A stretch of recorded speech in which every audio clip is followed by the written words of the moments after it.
guest tonight is a terrific actor. He is in the best show on television right now. The best show on television. It's have you got Netflix? Yeah, hell yeah. All right, it's called Peaky Blinders. Yeah, that's right. It's about a criminal gang in Britain at the end of the First World War. Right. It's like I watched it. I was like, what the tutti frutti? Yeah. This is like a that's how they speak in Peaky Blinders.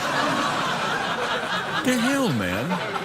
I thought I'd try and sneak it in. Yeah, it didn't work. Anyway, Peaky Blinders seasons 1 and 2 are on Netflix. Take a look at this. That is a great show. Yeah. Cillian Murphy, everybody. Cillian Murphy.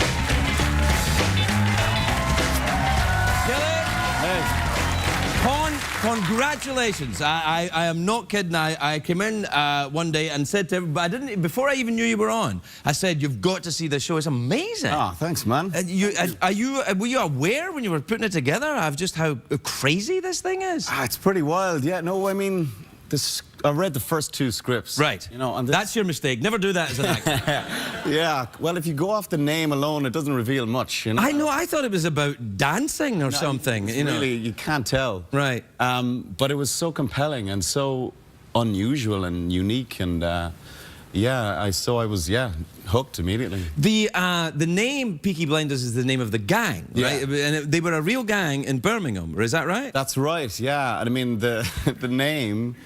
Kind of the clue is in the title, I guess, but they had these, you know, the peaked cap, which is like the uniform of the working class in Britain and Ireland, and so but they used to sew razor blades into the peak of the cap, and that so that they could take your because they used to do that in Glasgow in the razor gangs. They would sew them into the lapel, so when you grabbed somebody, you'd lose your fingers. It's not pleasant. No, it's not, and that's why I moved into comedy.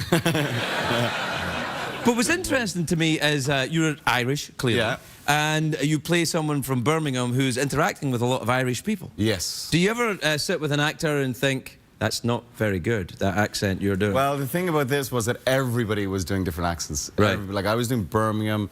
The Irish characters were like, you know, the Annabelle Wallace who plays Irish, she's raised in Portugal. Sam Neill, he's a Kiwi, he's playing Belfast. Sam Neill's accent is great in this, isn't it? Yeah, he sounds a bit like Ian Paisley. Yeah, is that what he did? Is that the accent he was looking at? I think he was going for a bit of that. Right. Yeah, fire and brimstone. It's really weird. It's such an odd show. It's like The Wire made by Kurosawa in Britain at the turn of the century. It's nuts. It's a great description. Well, it kind of is. It's just bananas. Yeah. And what I'm fascinated by as well is that it's a working class story. That's the thing.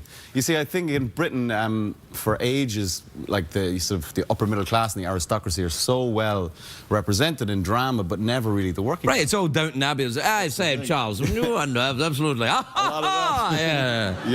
a lot of that. And the thing is, in America, the working class are kind of mythologized, you know, like in gangster shows, and so we hadn't really done that. So it was kind of, you know, it was time for that to happen, I think. And Winston Churchill is a character, not a sympathetic character in the show. Not really, no. No, he did some bad stuff as well as some great stuff. Right, yeah. I mean, it was the thing about Churchill is people forget, because they used to say in Britain, I don't know if he's the right man, but he was the right man for the job then. Exactly. Which they also used to say about Stalin. You know, it's like...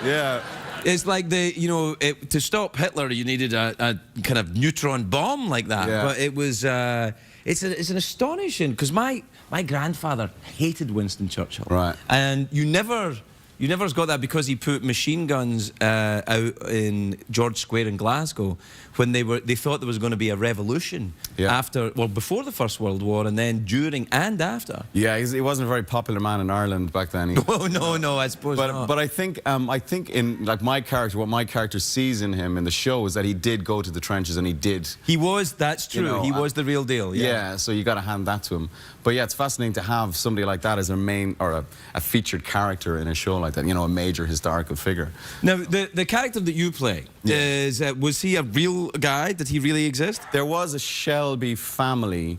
Yeah. In fact, the writer Steve Knight is from Birmingham, so and he, you know, all these stories were passed down to him through his parents. Through his, I think his mother was like a runner for an illegal bookmaking gang. Good Lord. So he had them as a child, and these memories, and he wanted to tell this story.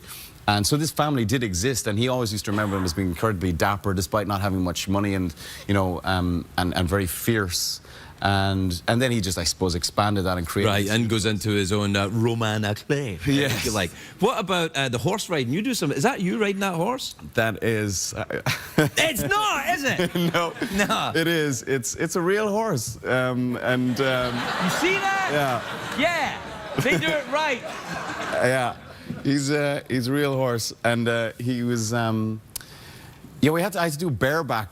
Right. I saw it in the very first scene of the first episode when you ride it, because my wife is big on horses. Oh, right, and okay. she's watching and she's going, oh, he's good. He can actually do it. And well, it's like, oh, so we get to watch it then? Well, it's yeah.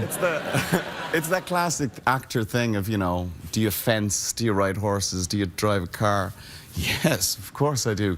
But you don't, you know, I can't do any of those things. Can you drive a car? I have recently learned how to drive a car. Is that true? Yeah. But it's because you live in London? Yeah. Yeah, see, I lived in London. There's no need to have a car in London. It's a waste of time. It's just a way to get parking tickets. It kind of is, yeah.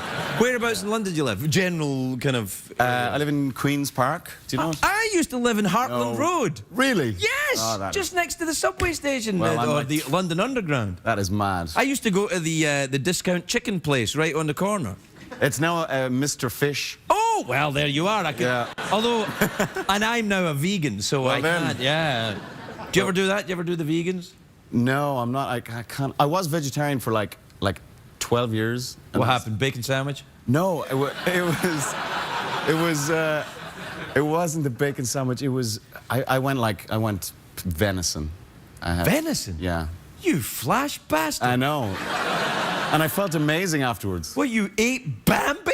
Yeah. For 12 years you didn't eat meat and then you ate Bambi? It tasted so good. We'll be right back with Cillian Murphy, everybody. Cillian Murphy.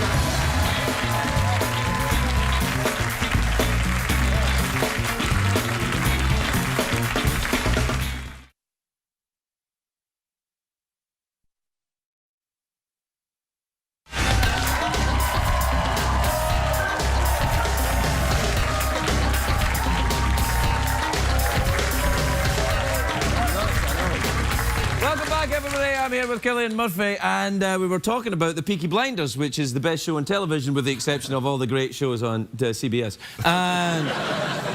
But you still live in London. I do, yeah. And do you make the show in London, or do you make it in Birmingham? No, we don't make it in Birmingham because the Birmingham of that period was just doesn't exist anymore. It was bombed out of existence in the war, yeah. I suppose planning as well. Right. Raise a lot of it to the ground. So we shoot it in Manchester and Liverpool. Right. Because the accent, the Birmingham accent, is actually very hard. Yeah. It's one of those ones that people, if they get it slightly wrong, they go into Pakistani. Yeah. Or South African. Or South African is like, hello, I'm from Birmingham. How are you doing? Yeah, it's a tricky one. It's a tricky one. It is. And it's to sort of make it sound cool as well. Or not cool, but, you know, if you're a gangster, it's important to have some element of... Yes, not that we're for a moment suggesting that a life of crime is cool. No. Although we don't make movies about people who just live normal, happy lives. This is it. Do you ever read a script and go, nah, this guy's too much of a bastard, I can't do it? Yes, yeah. I mean, I think, and it's great fun playing like a down-the-line bad guy, but what's much more interesting is someone that's like a mixture of moral ambiguity. Oh, there you go. Yeah, and it seems to be that, like, that seems to be the way telly is moving. It's all about, like, you know, the sort of the anti-hero and... Well, I think television now is because most people that used to go and see thoughtful movies don't go and see thoughtful movies. Yeah. They stay home and they watch thoughtful movies on television. Yeah. So it's kind of an interesting thing. So movies now are like, you know, shoot 'em up, rock and sock 'em, you know, or kids movies, which is fine. Yeah. You ever done one of them? Which one? Well, the 28 Days Later thing. Oh, yeah. That was good fun. A lot of zombie action in that. A lot of zombies in that. You took your complete clothes off. You went full Kardashian in that movie. Yeah, I did do that. Yes. Thanks. Now everyone will be like Googling that right now. Find it on the internet. You don't necessarily have to use Google. You can use whatever search engine is legal on CBS. So, do you have a pet? I have a cat, yes. Oh, really? A cat, you said? Yes, I do. Got a cat? He's a ginger cat. You have no idea what kind of cat he is, do you? So you have a cat, and you live in London, and you have children? I do. How many? I have 2 boys. Well, that's enough. Yeah, it is. I have 2 boys, too. Do you? How old? 13 and 3. Oh, wow. This is... Yeah, Scottish people ejaculate once every 10 years. It's like, you know these big orchids in the jungle that once every 10 years just like that? And whoever's around gets pregnant. And that's... I thought it was the same with the Irish. It can be, I think. Yeah, I got lucky, I guess. Yeah. What age are your kids? They're 9 and 7, so... So you got right back to work. Yeah. Yeah, it took 2 years, but I did it. So, yeah, no, good for you. And that's it, no more. So your boys go to school there. Are they going to be actors, you think? I don't know. I don't know. Would you like them to be actors? I don't think you can really stop it, can you? No, you can't. Is the thing. I mean, yeah, as long as they're not goths, I don't mind. Not what? Goths. Goths? As in G-O-T-H-S. Oh, goths? Yeah. Yeah. We don't do THs very well in Ireland. No. Yeah. And I've been here so long that I didn't understand a word of what you said. Yeah. What part of Ireland are you from? Cork. Ah, that's down the bottom. Yeah, down I know south. where it is. Yeah. Yeah. My family are from Donegal. Oh, really? Yeah. Beautiful there. Yeah, no, I think so, yeah. I've never been to Cork, except the airport. Haven't you? Yeah. It's second county in Ireland. It's very beautiful. There you are. Yeah, it's kind of like Birmingham, you know, the second city syndrome. But it's beautiful. Did you do theatre in that very swanky theatre in Dublin? What's it called? The which one? There's that very famous theatre in Dublin. The Gaiety. Yeah, why not? The Abbey. The Abbey is what I'm thinking. The Abbey, the National Theatre. Yeah. No, I've never worked in the Abbey actually. But you do a lot of theatre. I do a lot of theatre, yeah, but I have never worked in the Abbey. Do you do the Shakespeare? I have never done Shakespeare. See, it's about time, son. Do you think? It's about time. It's a high diddly-dee Hamlet. I don't know. I kind of a bit of a... I never trained, so I might be a little, like, anxious about the whole Shakespeare thing. Well, I think that sometimes, though, if you look at Shakespeare... I mean, I was just thinking about the show you've done. Yeah. Right? And if you look at that Peaky Blinders show, and season 3 has just been announced, right? That's right. Right, so congratulations on that. That's great. But the Thank you. I know. I was kind of like...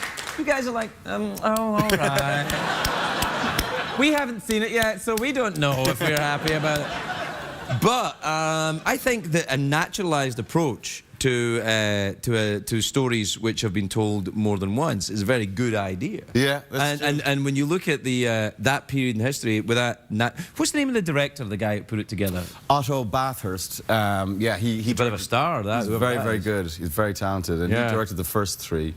And then Tom Harper directed the second 3. And then that's Colin just McCarthy. the same 2 guys over and over again? No, Colin McCarthy did the second season, second block. All right, I haven't seen the second season yet. Yeah, it's good. It gets darker. It gets kind of wild. Gets darker? Yeah, man. Yeah, it gets kind of, yeah, if that's... Wow, that's kind of like the Coen brothers get a little weird later on. Yeah, I know. I shall look forward to it. I really am taken with it. I think it's the most exciting piece of television I've seen in years. Oh, you're very good. And you are spectacular in it. Thank you. Anybody who knows anything about this show knows I don't do the cracking with actors, but you are really good. Well, I appreciate it. It was awesome. Cillian Murphy, everybody. We'll be right back.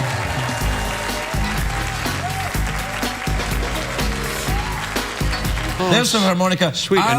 You can drum. I'll drum. Well, ooh, I like drumming. Here, do you like that? We both have drums. Given the thing. Do you like? Can you do this? You know, Mike Longo taught Benny Wallace this thing from Dizzy Gillespie. Here it is. Wait. Listen to it. It's. Well, what are you doing? Wait a minute. I'm D. It goes like this. Now listen. Now watch it.